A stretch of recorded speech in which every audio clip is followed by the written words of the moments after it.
जय भीम साथियों, जय भीम। और साथियों, उम्मीद करते हैं कि सब लोग बड़े होंगे और आगे भी अपने भविष्य में अच्छे रहें।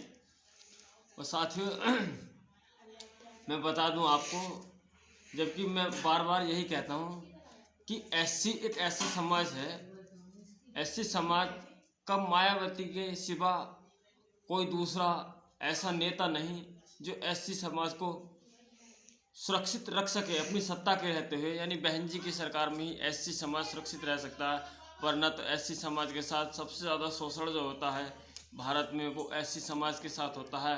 और साथियों, एससी समाज में तो बहुत सारी जातियाँ आती हैं, बहुत सारी जातियाँ। और कुछ लोगों को तो ये भी नहीं पता कि एससी होते क्या हैं। जो एससी समाज के लोग हैं उनको नहीं पता कि एससी होते क्या हैं। और वो एससी समाज के लोग अपना बेशकीमती वोट हाथी को न देकर इधर उधर, कभी फूल पर, कभी हाथ के पंजे पर, कभी साइकिल पर, कभी झाड़ू पर, ऐसे ही अपने समाज का वोट यानी एससी समाज का वोट वो दूसरों को ट्रांसफ़र कर देते हैं। और जबकि उनको अपना कीमती वोट केवल बहन मायावती को ही देना चाहिए, क्योंकि बहन मायावती एक ऐसी लीडर हैं जो देश को संविधान के जैसा चला सकती हैं। यानी जो संविधान में लिखा है वही हक अधिकार एससी समाज को, एसटी समाज को और ओबीसी की भी रहनुमा है बहन जी, और एसटी की भी। यानी जो यहाँ के भारत के मूल निवासी हैं, जिनको बहुजन समाज कहा जाता है, जिसमें बहुत सारी जातियाँ आती हैं। मगर ओबीसी में बहुत सारी जातियाँ तो ऐसी हैं जो एससी को बिल्कुल देखना पसंद नहीं करती। तो वो सब अब हमारे समाज के लोग क्या सोचते हैं, हमारे समाज के लोग सोचते हैं साथियों कि बोले अब बहन जी की तरफ कोई नहीं तो हम इधर चले जाए उधर चले जाए। ऐसा कुछ भी नहीं है। यानी बहन जी एक ऐसी नेता हैं जिन्होंने 2007 से 12 तक शासन चलाकर ये दिखाया कि एससी समाज के साथ कौन शोषण कर सकता है, कौन एसटी का शोषण कर सकता है, कौन ओबीसी का शोषण कर सकता है। और वैसे तो आप देखते ही हैं न्यूज़ पर, टीवी पर, अब तो टीवी पर दिखाते ही नहीं ना, न्यूज़ पर दिखाते हैं। जो असली खबरें हैं उनको नहीं दिखाते हैं, इधर उधर की हिंदू मुस्लिम की बातें बताते हैं। आपको तो पता होगा, आप देखते हैं वीडियो, उसमें बहन जी को सबसे पीछे दिखाते हैं। और जबकि हम एससी समाज के लोग 13%, और जिनका भला केवल बहन जी ने किया है, बाबा साहब अम्बेडकर जी ने किया, या मान्यवर काशीराम जी ने किया। इन तीनों के सिवा और किसी ने एससी एसटी ओबीसी का भला नहीं किया है, और बाकी सब ने तो दुखी पहुँचाए हैं। तो इसलिए मैं आपसे कह रहा हूँ कि बार बार निवेदन कर रहा हूँ कि आप अपने वोट की कीमत पहचानें, कि आपका एक वोट की कीमत इतनी है कि आप देश का राजा भी बना सकते हैं, और देश का सांसद भी बना सकते हैं, पीएम बना सकते हैं, मुख्यमंत्री बना सकते हैं, एमएलए बना सकते हैं, जिलाध्यक्ष बना सकते हैं, प्रधान बना सकते हैं, बीटीसी मेंबर बना सकते हैं। आपके जो बाबा साहब ने आपको अधिकार दिया लोकतंत्र का, उस लोकतंत्र को जिंदा केवल बहन जी ही रख सकती हैं। उनके सिवा और ना कोई खड़गे जी कर रख सकते हैं। ये एससी समाज में कोई भी नेता क्यों ना हो, कोई ऐसा नहीं जो बहुजन समाज के लोगों को अपनी सरकार में सुरक्षित रख सके। यानी बहन जी के सिवा तो किसी में शोषण होता है, किसी में हिस्सेदारी नहीं मिलती, किसी में भागीदारी नहीं मिलती, किसी में न्याय नहीं मिलता, ऐसा ही होता है। और बहन जी की सरकार तो ईमानदारी से ऐसी सरकार है जो एससी एसटी की तो बात क्या, ओबीसी को भी साथ लेकर चलती है। और जो अपने आप को बड़ी जात वाला समझते हैं, ठाकुर पंडित, बहुत सारी ऐसी जातियाँ हैं जिनमें कम ज्ञान वाले लोग होते हैं जो अपने आप को बड़ा समझकर छोटों के साथ शोषण करते हैं। हम जैसे कि एससी वालों के साथ शोषण करते हैं, उनको प्रताड़ित करते हैं, यानी उनको हर तरह से दबाने की कोशिश करते हैं। सोचते हैं कि ये कहाँ, देश तो हमारा है, हम देश के नागरिक हैं, जैसे कि हम ही कमा कर खिला रहे हैं वो। यानी एससी समाज के लोगों को प्रति भर भी सम्मान नहीं देते। एससी समाज के लोग ये इस बात को जान लें कि आपसे वो लोग बोल सकते हैं, मीठे बोल सकते हैं, मगर किसी मतलब के लिए, मगर आपको आपके हक का अधिकार नहीं देंगे। आपके हक और अधिकार तो आपको केवल बहन जी दे पाएंगी। और एससी में ज़्यादा भी नहीं तो मैं कहता हूँ कि 50 जातियाँ होंगी, उन सबको अपना कीमती वोट हाथी पर देना चाहिए। और जो आज आप देख रहे हैं बीजेपी को हम लोगों ने काफ़ी वोट देकर देख लिया, तो बीजेपी ने करा ही क्या, कुछ भी नहीं किया। मोदी जी के ऊपर मैं आपको कुछ पंक्तियाँ लेकर आया हूँ, मोदी जी का शासन कैसा रहा है और बहन जी का शासन कैसा रहा। कि वो गदर मचाते आए हैं, झूठे प्रलोभ न लाए हैं, हिंदू मुस्लिम की कर बातें वो सबको खाने आए हैं। हाँ, मानवता को कर शर्मसार, मानवता को कर शर्मसार, वो नकली हंसी लाए हैं। एक नहीं, दो नहीं, चार नहीं, अनेकों ही मरवाए हैं। वो गदर मचाते आए हैं, झूठे प्रलोभन लाए हैं।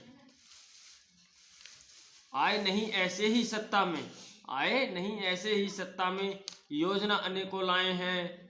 किसान सम्मान निधि दे करके खड़े खेत चराए हैं। वो गदर मचाते आए हैं, झूठे प्रलोभन लाए हैं। हिंदू मुस्लिम की कर बातें वो सबको खाने आए हैं। एमएसपी पर गारंटी नहीं, एमएसपी पर गारंटी न, किसान खूब चिल्लाए हैं। और छोटे छोटे अनेकों कारखाने भी तो बंद कराए हैं। वो गदर मचाने आए हैं, झूठे प्रलोभन लाए हैं। नहीं सुविधा लॉकडाउन में, धक्के खूब खिलाए हैं। हजारों किलोमीटर तक पैदल खूब चलाए हैं। वो गदर मचाते आए हैं, झूठे प्रलोभन लाए हैं। हिंदू मुस्लिम की कर बातें वो सबको खाने आए हैं। जहाँ तहाँ डंडा भी बरसा, ऐसा रामराज लाए हैं। हिंदुओं की बात करें वो हिंदू ही सताए हैं। वो गदर मचाते आए हैं, झूठे प्रलोभन लाए हैं।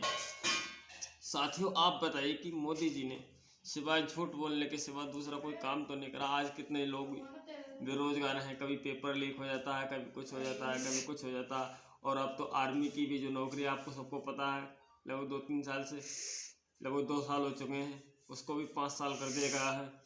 वो गदर मचाते हैं, यानी वो लोगों को नुकसान पहुंचाते आए हैं, लोगों को मौत के नींद सुलवाते आए हैं। झूठे प्रलोभन लाए हैं कि हम 15 लाख देंगे, हम ये करेंगे, हम वो करेंगे, हम राम राज लाएंगे, हम भ्रष्टाचार मिटाएंगे, हम अखंड भारत बनाएंगे। सौगंध मुझे भारत माँ की, मैं देश नहीं बिकने दूंगा, मैं देश नहीं लुटने दूंगा। यानी ऐसे अनेकों प्रलोभन लाए हैं। हिंदू मुस्लिम की बातें करते हैं, यानी मंदिर मस्जिद की बातें करते हैं, पाकिस्तान हिंदुस्तान की बात करते हैं। मानवता को कर शर्मसार, यानी इंसानों को आपस में लड़ा के मरवा के मानवता को कर शर्मसार। वो नकली हंसी लाए, यानी हंसते हैं आप, उनका चेहरा देखना मोदी जी का गौर से, कि चेहरे की जो रौनक होती है उड़ी उड़ी रहती है, उस पर थोड़ी भी मुस्कुराहट ऐसी नहीं दिखती कि प्रेम प्यार की हो। हाँ, वो नकली हंसी लाए हैं। 1 नहीं 2 नहीं 4 नहीं, अनेकों ही मरवाए हैं। यानी 1 2 4 आदमी नहीं, उनकी सरकार में अनेकों लोग मर चुके हैं बेमौत। हिंदू मुस्लिम के नाम पर, जातियों के नाम पर, यानी ऊंच नीच के नाम पर आए दिन शोषण लोगों का होता रहता है। मगर मीडिया असली बातों को कहाँ दिखाता आपको, क्योंकि आपका वोट जो लेना है हिंदू मुसलमान के नाम पर बहका के अगर आपको दिखाएंगे तो लोग कट जाएंगे, फिर वोट नहीं देंगे। आए नहीं ऐसे ही सत्ता में, योजना आने को लाए हैं। जैसे बिजली का मीटर ले आए फ्री में, गैस का चूल्हा ले आए फ्री में, और जी बहुत सारी ऐसी योजनाएं हैं जो फ्री में लाए हैं। मगर आज वो सबकी जान खून चूस रही हैं। वो इतनी महंगी हो गई गैस भी, और बिजली का जब मीटर लग गया तो वही बिल तो हमको देना ही पड़ेगा। हाँ, आए नहीं इस सत्ता में ऐसे ही योजना आने को लाए हैं। किसान सम्मान निधि देकर खड़े खेत चराए हैं, यानी किसानों को किसान सम्मान निधि देकर 2000 रुपया छमाही का देकर, और यानी उनकी खेतों को जो फसलें चरती हैं, फसलों को चरा जाता है पशुओं के द्वारा। तो एक खेत तो ऐसा था साथियों,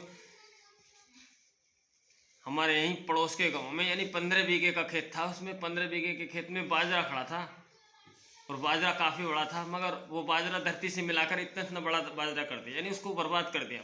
15 बीघे बाजरा अगर आप हिसाब लगाओगे तो 3000 रुपये बीघे मान लो आप बाजरे का रेट नियार में, तो 15 45 हज़ार का हो गया। और साथियों वो तो बिल्कुल ही नहीं छोड़ा पशुओं ने। जब 45 हज़ार का बाजरा खा लिया तो रुपए कितने मिलेंगे? 2 दूनी 4, 4000 रुपये मिलेंगे एक साल में। और 45 हज़ार का तो एक ही नुकसान कर दिया। तो साथियों हमको ये बातें हमको दिमाग में सोचने की जरूरत है। हाँ,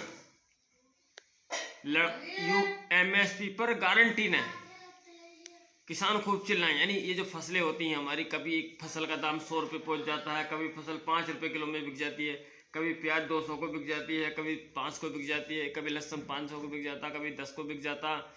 यानी ऐसे रेट न होकर फिक्स रेट बन जाए हमेशा के लिए, कि प्याज का रेट हमेशा 20 रुपये होगा, लहसुन का रेट हमेशा 50 रुपये होगा, ये 40 रुपये होगा, हमेशा के लिए बन जाए। तो न तो कोई किसान डूबेगा और ना कोई ज़्यादा चांदी काट सकेगा। तो इसलिए MSP पे गारंटी होनी चाहिए, यानी किसानों को भी लाभ होना चाहिए। ताकि वो भी अपने बच्चों को पढ़ा लिखा सकें, अपनी खेती आसानी से कर सकें और अपने जीवन को अच्छे से जी सकें। यानी MSP पर गारंटी ना, किसान खूब चल रहे हैं। यानी आपने सुना होगा दिल्ली जंतर मंतर पर और दिल्ली के आसपास की सीमाओं पर किसानों का धरना हुआ था, आंदोलन चला था, काफ़ी समय चला था, वो सालों के नज़दीक चला था। तो उसमें किसानों को कितने अपमान सहने पड़े थे, उनके ऊपर पानी की बौछारें छोड़ी गई थी, उनके ऊपर आंसू गैस के गोले दागे गए थे, और एक बहुत सारे तो ऐसे थे उनको लात घूंसे से मारा गया था, और एक तो ऐसे थे उनके गले पर पैर रखकर एक जवान खड़े थे, वो किसान ही थे, किसान के बेटे जवान अपने ही, ऐसे मानो जब किसान के बेटे जवान होते हैं आर्मी में तो ऐसे मानो अपनों का ही अपमान कर रहे थे, क्योंकि उनको ऑर्डर जो मिला था सरकार की तरफ से जवानों की, तो उसमें कोई कमी नहीं साथियों, कमी तो हमारी है, हमने वोट देकर उन्हें सत्ता तक पहुंचाया और आज वो हमको हमारा शोषण कर रहे हैं। और जवानों की कमी तो इसलिए नहीं है क्योंकि उनको तो तनख्वाह लेनी है, हम आप तो देते नहीं, तो सरकार का तो पालन करेंगे। जब हमने सरकार में बैठा दिया उनको इतने बड़े ओहदे पे, तो सरकारी जितने भी अधिकारी उनको तो उनकी बात माननी ही पड़ेगी। छोटे छोटे अनेकों कारखाने भी तो बंद कराए हैं, यानी जो छोटे छोटे कारखाने चला रहे थे लोग 10,000 से 50,000 से 1 लाख से 2 लाख तक का, ये 5 लाख 10 लाख तक का कारोबार कर रहे थे, वो कारोबार बंद हो गए लॉकडाउन में। हाँ, नई सुविधा लॉकडाउन में, यानी नई सुविधा लॉकडाउन में धक्के खूब खिलाए हैं और हजारों हजारों किलोमीटर चल पैदल ही घर आए हैं। यानी लॉकडाउन में आपको पता है, खूब पता है कि जब इनको लॉकडाउन लगाना था तो इनको 4 दिन पहले आदेश करते और सरकारी गाड़ियाँ रोडवेज DTC लगाते कि सब लोग अपने अपने गांव चले जाओ, अपने अपने घर चले जाओ और लॉकडाउन लगने वाला है, तो शायद पब्लिक को धक्के खाने न पड़ते। जहां तहां पुलिस वालों ने डंडा फेरा पब्लिक पर, क्योंकि पुलिस वालों को तो आदेश था, तो उनकी क्या कमी बेचारों की, जैसा आदेश मिलता है सरकार का, पुलिस हो आर्मी हो कोई भी सरकारी पोस्ट हो, उनको तो सरकार का पालन करना पड़ता है। तो इसलिए तो हम सरकारी अधिकारियों में कोई कमी नहीं बता सकते बेचारों में। नई सुविधा लॉकडाउन में, यानी ऐसी कोई बस कोई ट्रेन ऐसी कोई सुविधा नहीं करी जिससे लोग सुरक्षित अपने घर आ जाते बिना धक्के मुक्कों के। धक्के खूब खिलाए, यानी पुलिस की डंडा फिरा लोगों पर, और कुछ तो ऐसे थे बेचारे 100 किलोमीटर लोग पैदल चलकर लॉकडाउन में अपने घर गए, पुलिस के डर से बच के जंगलों में होके, और साइकिलों से गए। यानी लोगों को, मेरे देशवासियों को, SC ST OBC समाज को अनेकों परेशानियों का सामना करना पड़ा। और फिर क्या, जहाँ तहाँ डंडे भी बरसा, जहाँ तहाँ डंडा भी बरसा। यानी आप देखा होगा लाइक चलता था उस समय, लाइक एक ऐप था और बंद इसलिए हुआ था क्योंकि उस पर वीडियो वायरल हो रहे थे, लोग देख रहे थे सरकार की करतूतें, उस पर बहुत जल्दी वीडियो वायरल हो रहा था, इसलिए उसको बंद कर दिया गया। जहाँ तहाँ डंडा भी बरसा, ऐसा राम राज लाए हैं, यानी राम की बातें करते थे कि राम राज लाएंगे, अच्छे दिन लाएंगे, भ्रष्टाचार मिटाएंगे, सबको गले लगाएंगे। हाँ, जहाँ तहाँ डंडा भी बरसा, ऐसा राम राज लाए हैं, हिंदुओं की बात वाले हिंदू ही सताए हैं। यानी हिंदुओं की बात करने वाले, बताओ हिंदुओं को कौन सी चीज़ मुफ्त में दे रहे हैं, कौन सी योजना उनको फालतू दे रहे हैं, कौन से पेट्रोल उनको सस्ता दे रहे हैं, कौन सी गैस उनको सस्ता दे रहे हैं, क्या उनके घर पर मीटर नहीं है, क्या SC ST और OBC समाज में जो कुछ गरीब तबके के लोग हैं, क्या उनके घर में मीटर नहीं लगा हुआ। कुछ लोग हमारे OBC में ऐसे भी होते हैं जिनके पास 2 बीघे 3 बीघे ज़मीन होती है और साथ ही उनके घर भी मीटर लगा है, बताओ। और मीटर उनके घर भी लगा है जिनके पास 500 बीघे ज़मीन है, 200 बीघे ज़मीन है, ये जिनकी कमाई 1 लाख रुपये प्रति माह है, और मीटर हमारे घर पे भी लगा। तो सरकार हमारा कौन सा भला चाहती है? हमारा तो भला, मैं आपसे बार बार ये कहता हूँ, हमारा भला बहन जी के सिवा कोई नहीं चाह सकता। और बहन जी के शासन में तो हम लोग बिजली फ्री जलाते थे और इतनी महंगाई भी नहीं थी, बच्चों को पढ़ाते लिखाते थे, सब कुछ ठीक ठाक चल रहा था, हमारा शोषण भी नहीं हो रहा था। तो साथियों, इसलिए मैं बार बार आपसे रिक्वेस्ट और अपील कर रहा हूँ कि मेरे SC समाज के खासकर और OBC समाज में भी, ST में भी जो गरीब तबके के लोग हैं, हिंदू मुस्लिम सिख ईसाई, सब अपना कीमती वोट, यानी मीडिया की बातों में ना आए। मीडिया तो बसपा को दिखाता ही नहीं है, और परम मत दिखाओ, नहीं दिखाता तो कोई बात नहीं, हम गरीब लोग भारत के अपनी पावर दिखाएं और बहन जी को अपना कीमती वोट हाथ पर डालें। और मेरी बात पर ज़रूर विश्वास करें कि जो मैं कह रहा हूँ बिल्कुल सही कह रहा हूँ। हम गरीब लोगों का कोई रहनुमा नहीं है। पहले बाबा साहब थे, फिर मान्यवर काशीराम, अब बहन जी हैं, और बहन जी ने हम लोगों के लिए कुछ करके दिखाया है। तो और अधिक बातें न कहकर अपना, हाँ, अगर आपने हमारे चैनल को अभी सब्सक्राइब नहीं किया है तो चैनल को सब्सक्राइब करें, और वीडियो को लाइक नहीं किया है तो लाइक करें, और कमेंट करके अपनी जो इच्छा है उसको बताएं कि आपको हमारी कविता कैसी लगी। जय भीम, जय भारत।